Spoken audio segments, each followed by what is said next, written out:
กันรวมใจรักษา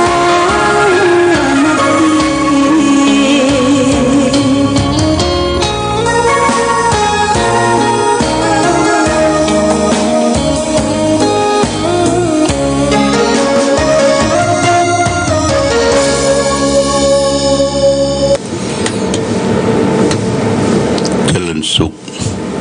ศรัทธาสาธุชนญาติโยมท่านพุทธบริษัททั้งหลายวันนี้รายการธรรมประทีปส่องต่าง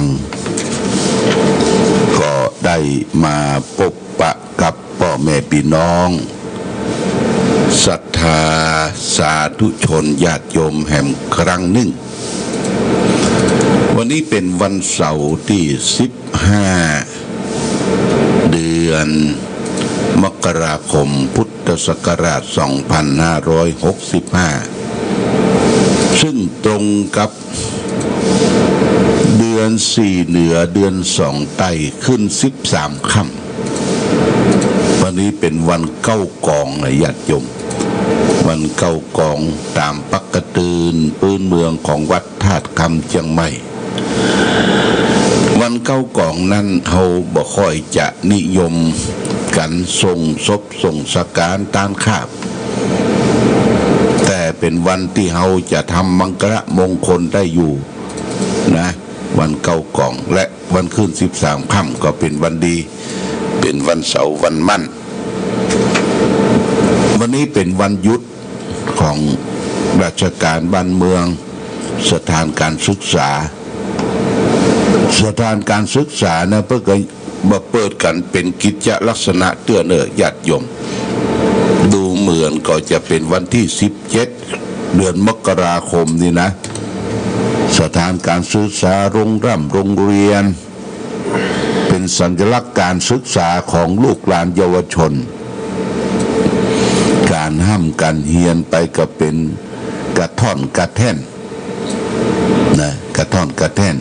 เฮียนบ่ได้สืบสานต่อครูบาอาจารย์บ่ได้ได้พบกันเป็นตัวจริงแต่เฮียนทางออนไลน์เฮียนทางอินเทอร์เน็ตบางทีก็นักเรียนสนใจพ่องบ่สนใจพ่องไปพ่องบ่ไปพ่องเป็นอเลยอเตยพ่อแม่ก็ซ้ำมีเวียกมีการมีงานที่จะต้องทำลูกหลานก็จะต้องดูแลถ้ามีโอกาสโรงเรียนเปิดนี่เขาก็ไปส่งลูกส่งหลานไปที่โรงเรียนใหญ่โรงเรียนต่างๆนี่เพิ่นจะดูแลลูกหลานเยาวชนเขาเป็นอย่างดีจะมียามญาติโยมจะมียามประตูเข้าออกนักเรียนจะเข้าจะออกมีอย่างเบ็ดเสร็จนายฮันบดลงอาหารกลางวันของกินของใจเล็กๆน้อยๆน้ำดื่มอย่างอยู่ในโรงเรียนเพื่อป้องกันบ่ให้นักเรียนได้ออกจากสถานการศึกษานี่เป็นเรื่องสำคัญโรงเรียนก็สำคัญเป็นการศึกษาของลูกหลานเยาวชนเด็กๆของเราการศึกษานั้นถือว่าเป็นเรื่องสำคัญญาติโยมรากของตึกคืออิฐรากของชีวิตคือการศึกษาคนเฮาถ้ามีการศึกษาห้ามเรียนมาจบจันนั้นจันนี้ประสบการณ์ชีวิตแต่มันมีน้อยญาติโยมจะต้องมีการศึกษาห้ามเรียนการศึกษาการงานทุกอย่างที่เฮาได้มีความรู้ช่ำชองติดตนตัวเฮามานี่ก็ด้วยการศึกษาโดยหาประสบการณ์ชีวิตจากพ่อจากแม่จากครูบาอาจารย์จากเพื่อนจากฝูงจากครูบาอาจารย์ต่างๆที่เขาได้ร่ำได้เรียนศึกษาแล้วบนำมาแบบไปประพฤติปฏิบัติปล่อยให้มันเข้ากลุปล่อยให้มันเป็นสนิมอย่างช่างเด็กช่างไม้เนี่ยศึกษามาแล้วปล่อยให้เครื่องมือเครื่องไม้เป็นสนิมเกอะญาติโยมนะอันนี้มันต้องมันฝึกมันฝนมันทำนี่การศึกษาวันพรุ่งนี้วันที่16 16 มกรานี่เป็นวันครูนะญาติโยมนะวันครูนี่ย่อมาจากครุคือนักครูนี่เป็นภาระหนักที่จะต้องให้การศึกษาแก่ลูกหลานเยาวชนมีเกียรติครูนี่มีเกียรติไปทางไหนแม้แต่เป็นครูจบมาใหม่ถ้าได้ไปสอนเพื่อให้การศึกษาแก่ลูกหลานเยาวชนเปิ้งก็ย้องว่าอาจารย์เป็นฝ้าอาจาระเป็นผู้ที่มีความเรียบร้อยนะเป็นครูนี่มีความเรียบร้อยอาจาระเรียบร้อยอาจารย์การการจาการวางตนวางตัววางเนื้อวางตัวก็ขยับตัวขึ้นแต่ครูในปัจจุบันนี่ญาติโยมบางทีก็ไปเป็นเพื่อนเป็นฝูงกับนักเรียนใหญ่นักเรียนโค้งเพราะว่าอายุไล่เลี่ยกันญาติโยมไล่เลี่ยกันนี่ครูเพราะฉะนั้นครูบาอาจารย์นี่เป็นที่เฮาได้ห้ามได้เรียนได้ศึกษาหาประสบการณ์ชีวิตคนที่ลืมบุญคุณของครูเนี่ยเป็นว่าเป็นคนอกตัญญูนี่ถึงบัดดีญาติโยมนะคนบ่รู้จักบุญคุณของคนเนี่ยตกน้ำไหลตกไฟไหม้ญาติโยมนะตกน้ำไหลตกไฟไหม้เขาก็ย้อนไปในสมัยครั้งพุทธกาลนี่สมัยหนึ่งพระ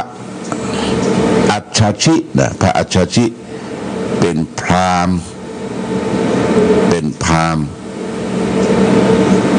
แล้วก็ได้ไปพบกับพระสารีบุตรตอนนั้นได้เข้ามาบวชในพระพุทธศาสนาได้สำเร็จเป็นโสดาบันแล้วก็ได้ไปหันอากัปกิริยาการเดินการบิณฑบาตการคบกันฉันเป็นที่น่าเลื่อมใสพระอัจฉริเนี่ยเลื่อมใสพระสารีบุตรว่านักบวชในสมัยนั้นญาติโยมที่ประเทศอินเดียมีหลายสำนักมีหลายนิกายบางตนก็แต่งไว้ผมเก้าสดาบางรูปบางตนก็มีหนวดมีเคราบางคนมานุ่งผ้าก็มีนะนิกายบางนิกายมานุ่งผ้านุ่งผ่อนเอาขี้เต้ามาผูกก็มาโทตัวเก่าบนคกโลกนะแต่ลูกศิษย์พระพุทธเจ้านี่น่าเลื่อมใสอาชาชิเป็นฆราวาสเป็นพราหมณ์เข้าไปถามว่าท่านบวชในสำนักของไผ่พระสารีบุตรตอบว่าบวชในสำนักของพระบรมศาสดาพระสารีบุตรไปปะพระอัจฉริก่อนโทษพระอัจฉริเนี่ยนะเป็นนักบวชมาก่อนแต่พระสารีบุตรนี่ยังไม่ได้บวชด้วยไม่ได้บวชเกิดศรัทธาเลื่อมใสในพระอัจฉริหนึ่งในปัญจวัคคีย์5 ตนพระอัจฉริเนี่ยอัญญาโกฏัญญวัปปะพัทธิยะมหานามะอัจฉรินี่หนึ่งในปัญจวัคคีย์5 ตนได้ไปบิณฑบาตตอนนั้นสารีบุตรยังไม่ได้บวชด้วย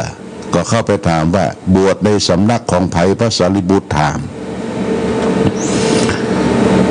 พระสารีบุตรถามพระอัจฉริก็ตอบว่าบวชในสำนักของพระบรมศาสดา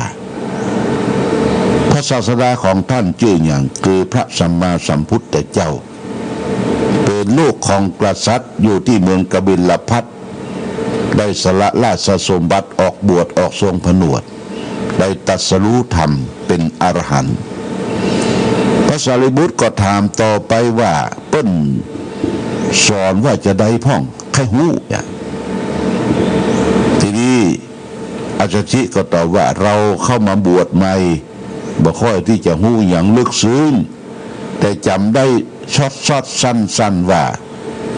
ทำอันใดเกิดแต่เหตุพระศาสดาทรงสอนดับเหตุแห่งธรรมนั้นนี่เป็นกรรมอันใดที่เกิดแต่เหตุพระศาสดาสอนให้ดับต้นเหตุแห่งที่เกิดนั้นเพียงแต่ช็อตสั้นกรรมเนี่ยพระสารีบุตรเกิดความรู้ความเข้าใจมีดวงตาเห็นธรรม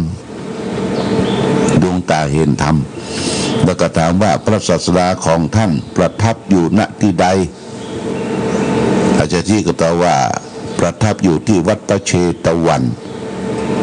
สารีบุตรก็โตยเข้าไปสุดท้ายก็ไปบวชพระสารีบุตรนี่บวชเป็นภิกษุได้ปฏิบัติธรรม15 วันญาติโยมนะ15 วันนี่เปิ้นปฏิบัติจริงจิตใจดิ่งน้อมการปฏิบัติธรรมของพระสารีบุตรได้ฟังธรรมจากพระพุทธเจ้าพระพุทธเจ้าได้แสดงธรรมให้ตนหนึ่งคือที่กำลังพัดคือพระพุทธเจ้านะเอาพัดเอาวีมาพัดที่คณขะที่คณกะกำลังพัดพระสารีบุตรก็คล้อยตามคำสอนพระพุทธเจ้านะได้สำเร็จเป็นพระอรหันต์เป็นพระอรหันต์ของในพระพุทธศาสนาซึ่งเป็นอัครสาวกเป็นเสนาบดีธรรมในทางพุทธศาสนารองจากพระพุทธเจ้าแต่พระสารีบุตรเนี่ยถึงแม้ว่าเป็นพระอรหันต์ตาแล้วบ่เคยลืมญาติโยมเนอะบ่เคยลืมอาจารย์คนแรกคือพระอัจฉรินะที่จักนำเข้ามาบวชในบวรพระพุทธศาสนาเวลาท่านจะนอนจะพักที่ไหนรู้ว่าทิศใดพระอัจฉริอยู่ก็จะหันเสียนหันเกล้าไปทางทิศนั้นแสดงถึงความเคารพอาจารย์คนแรกเนี่ยพระสารีบุตรได้รับยกย่องจากพระสัมมาสัมพุทธเจ้าว่าเป็นผู้มีปัญญามากสำคัญญาติโยมนะคนบันลืมบุญคุณของคนนี่นะหรืออุปการีชนบุคคลที่อุปการะเรามาก่อนมีครูบาอาจารย์นี่สำคัญอย่าไปลืมบุญคุณเพิ่นล้มหายตายจากอยู่ไปที่ไหนได้ปะได้พบแสดงอาการเคารพนอบน้อมจะไปเอาตัวว่าเฮาลวกเฮาแหลมจะไปฉลาดกว่าครูบาอาจารย์นี่บ่ได้นะจะไปทับถมครูบาอาจารย์ว่าบ่ลวกบ่แหลมบ่ฮู้นี่บ่ได้เพราะว่าเปิ้นชักนำเข้ามาศึกษามาห้ามมาเฮียนมาดูแลอุปการะคุณอย่าต้องมีกิริยานอบน้อมถ่อมตนอย่าไปกระด้างกระเดื่องเนี่ยญาติโยมหน้าที่ของลูกศิษย์ลูกหาจะพึงประพฤติปฏิบัติตามหลักของพระธรรมวินัยหลักธรรมคำสอนของพระสัมมาสัมพุทธเจ้าว่าศิษย์ย่อมแสดงความเคารพต่อครูบาอาจารย์วันพรุ่งนี้เป็นวันครูนะญาติโยมนะ1ปะพบกับครูบาอาจารย์แสดงความเคารพรูปน้อมยกมือสาคารวะกราบไหว้บูชา2เอาคำคุณครูบาอาจารย์ที่เปิ้นบอกเปิ้นกล่าวนะไปสรรเสริญยกยอปอปั้นเอาคุณงามความดีของท่านไปแพร่หลายไปยกย่องยกยอปอปั้นคุณงามความดีอาจจะมีความทรงจำว่าในสมัยก่อนเปิ้นได้บุบได้ตีได้เอาไม้แส้หวายกะไม้เลียวกะตีคนที่เป็นคนดีได้ไม่แช่เลียวไม่หวายเนี่ยมานักต่อนักญาติโยมเขามีความทรงจำว่าเมื่อถ้าครูบาอาจารย์บัดเต็กพูดเต็กแมนบับบุปฏิเฮาบัดได้ดียิ่งขนาดนี้บางคนก็เป็นถึงรัฐมนตรีนะว่าถูกครูบาอาจารย์เปิ้นบอกเปิ้นกล่าวเปิ้นเตือนเปิ้นตีทำโทษที่เปิ้นฮักลูกศิษย์ลูกหาเนี่ยเปิ้นจะตักจะต้อยจะบอก จะกล่าวถ้าบังฮักในปล่อยมันเนี้ยไปตะพืชตำพือญาติโยมตำพืชตำพือปล่อยมันเนี้ยไปพิถูกบอกว่าเนี่ยโอ้อันตรายนะอันตรายหม้อหรือภาชนะหม้อดินก่อนการที่เฮาใจหม้อเนี่ยเอามาต้มมาแกงญาติโยมจะเป็นหม้อจะเป็นน้ำต้นโคนโทได้เนี่ยเปิ้นต้องเอามาบุบนะเอามาบุบมาตีมาแนะแบ่งรูปแบ่งทรงกว่าจะเป็นรูปเป็นทรงได้ลูกหลานเขาก็เหมือนกันญาติโยมบอกบ่อยๆตีบ่อยๆแนะนำพร่ำสอนจักนำไปหาดูประสบการณ์ไม่ใช่ปล่อยเขานะปล่อยเขาอยู่ตามยถากรรมเขาจะให้จะขาดจะดูอินเทอร์เน็ตอยู่กับคอมพิวเตอร์ตลอดทั้งวันนี่จ้างเขาโต๊ะมันเสียหายนะญาติโยมนะเสียหายยิ่งคอมพิวเตอร์นี่นะยอมคอมพิวเตอร์นะมันมีสปะในขณะมีสปะเป็นของเกมโหดร้ายเกมต่อสู้เกมอย่างต่างๆอย่างมีแน่นมดแกงโหแกงอย่างมีแน่นมดในคอมพิวเตอร์ญาติโยมไปปล่อยให้ลูกหลานอยู่คอมพิวเตอร์โอ้มันแบบไปไหนมันดีเฮ้ยบ้านนี้อยู่กับพ่อกับแม่อยู่ในห้องวันค่ำโอ้ไปมั่วสุมอยู่กับคอมพิวเตอร์กับโทรศัพท์มือถือเอาเข้าตาเสียหูเสียแล้วก็จิตใจเป็นคนบ่อ่อนน้อมกระด้างแข็งเนี่ยญาติโยมนะเป็นอย่างสวุดสวือเขาอบรมพร่ำสอนพอหน้ามากนี่ฟังอยู่ตอนที่อบรมสั่งสอนแต่บ่เชื่อเอากรรมนั้นไปประพฤติปฏิบัตินะอันนี้ก็ท้าความถึงครูผู้ที่เขายกย่องเทิดทูนว่าเป็นเรื่องใหญ่แต่ปีนี้ทางข้าราชการครูเพิ่นบ่ได้จัดงานเนาะบ่ได้จัดงานก็คงจะไหว้สาสักการะบูชาของไผของมันอันนี้ฝากไว้ญาติโยมคนพวกนี้เป็นวันครูวันนี้จะเอาธรรมะมาฝากญาติโยมธรรมะทางสุขใจเรื่องว่าภูเขาหินภูเขาก็คือดอยต่างๆที่เป็นหินเป็นผาเป็นต้นไม้ภูเขาเหล่ากาเนี่ยแต่เพิ่นเขียนว่าภูเขาหินเอาก็ลองฟังดูมันเป็นจะได้ญาติโยมนะลมปากที่พัดออกจากปากเพียงแต่แผ่วเบาเฮาพอดูก็บ่น่าจะมีฤทธิ์มีอำนาจอย่างนักหนาแต่ก็แปลกที่มันพัฒนาจิตใจของคนเราให้ปิวว่อนไปอย่างบ่น่าเชื่อคนเฮาบางคนเพียงแต่ได้ยินไ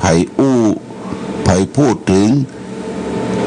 ตัวเก่าเนี่ยทางร้ายต่างบดีด้วยเสียงกระซิบกระซาบเพียงเบาๆเต้าอัน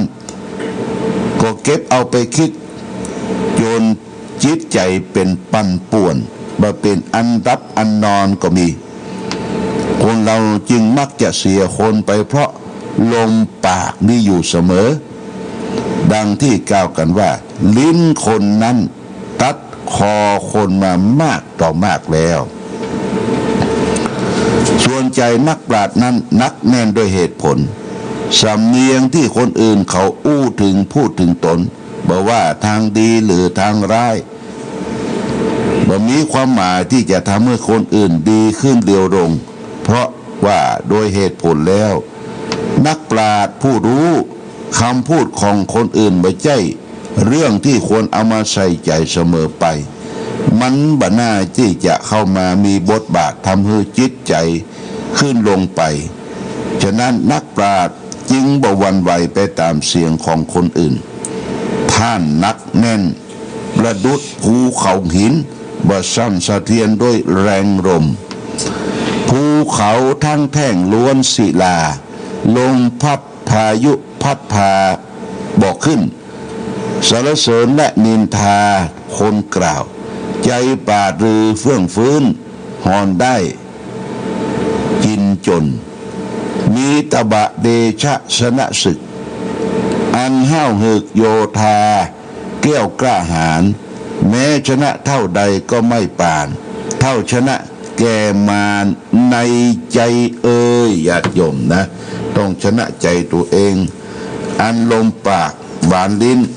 จะสิ้นซากเพราะว่าลมปากหวานลิ้นมันสิ้นซากอ้อยตาลหวานลิ้นสิ้นซากแต่ลมปากหวานหูไม่รู้หายบางคนเนี่ยลิ้นอู้เบาๆเนี่ยญาติโยมนะมันมีความหมายทั้งเมื่อคนเสียคนไปนักต่อนักเพราะฉะนั้นเราจะต้องระมัดระวังเรื่องปากและจิตใจเขาต้องเป็นภูเขาหินอย่าไปหวั่นไหวต่อว่าสิ่งที่กระทบเอาละญาติโยมก่อนจะจากกันต้องอนุโมทนานะโมทนากับเจ้าภาพที่จะยกยอดชัดรับแก้วรับแสงแล้วก็พลอยแดงต่างๆปิดทองยอดชัดเขาจะไปยกกันปุ้นวันที่13นะญาติโยมนะ13วันที่23เดือนมีนาคมเดือนไหนปะเนี่ยก็มีแม่อุ้ยพันปัญญานี่แก้วสำคัญยอดชัดแก้วหมอกมุนเมืองแก้วลูกใหญ่30,000 บาทโมทนาอยู่ที่บ้านปุ้นเนอบ้านสันต้นมือบ้านสันปอสันต้นมือแม่ขันแก้วปันหมอกพลอยแดง1 เม็ด1,000 บาทแม่คำเกลือการุณวงหัวฝายพลอยแดง1 เม็ด1,000 บาทคุณจันสมมณีจักตลาดแม่สาวพลอยแดง1 เม็ด1,000 บาทแล้วก็แม่บัวพัดกุรันแม่สุนต้นซ่านพลอยแดง1 เม็ด1,000 บาทแม่จงดีเชื้อกันทาพ่อหมออินทรพลอยแดง1 เม็ด1,000 บาทแล้วก็ยังรับปากว่าจะร่วมกันชมรมผู้ปฏิบัติธรรมประจำวันเสาร์รับแก้วก้ากวนเมืองเนี่ยแก้วน้อยที่อย่าเอาติดเต้าหูไม่มือใหญ่นี่นะนี่1 ลูก 2,000 บาทคุณกนกพิชัยนาร้านนาสังฆพันธ์ปากทางห้วยงูแก้วก้ากวนเมืองหมอกมุนเมืองแห่ง1 แก่น 2,000 บาทแล้วก็รับรัตนชาติแห่ง1 ตลับกับรัตนชาตินี่มันมี9 อย่างในกับนะอย่าบรรจุที่ระฆังเจดีย์ 1,000 บาทแล้วก็มีนางพัฒทิสกุลสุวรรณพิมลปิดทองยอดเจดีย์500 บาทแล้วก็ร่วมทำบุญดวงแก้ว500 บาทแล้วก็มีแม่อุ่นเรือนอินแก้วบ้านห้วยงูในปิดทองเจดีย์แห่ง200 บาทอนุโมทนาสาธุเน้อญาติโยมท่านสาธุชนก้อยภาคเพียรทำบุญทำทานกันไปตามวรรคมาหาได้นะ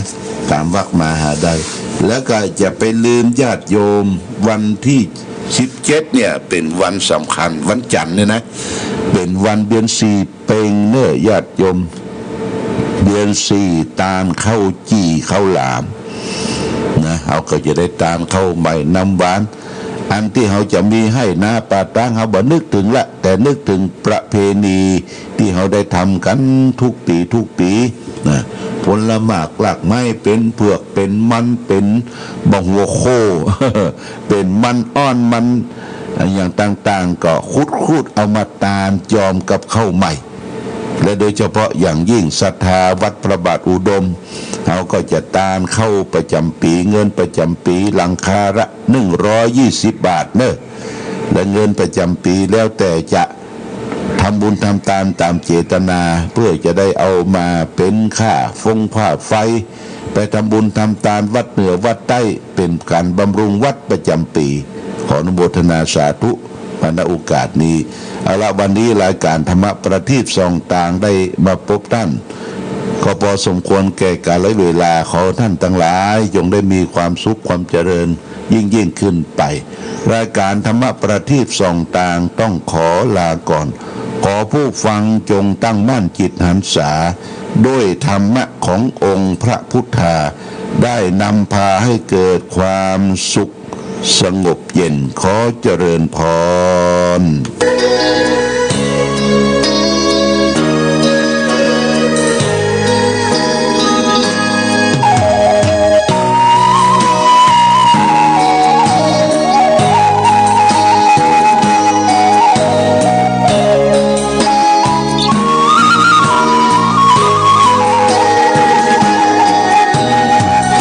ใน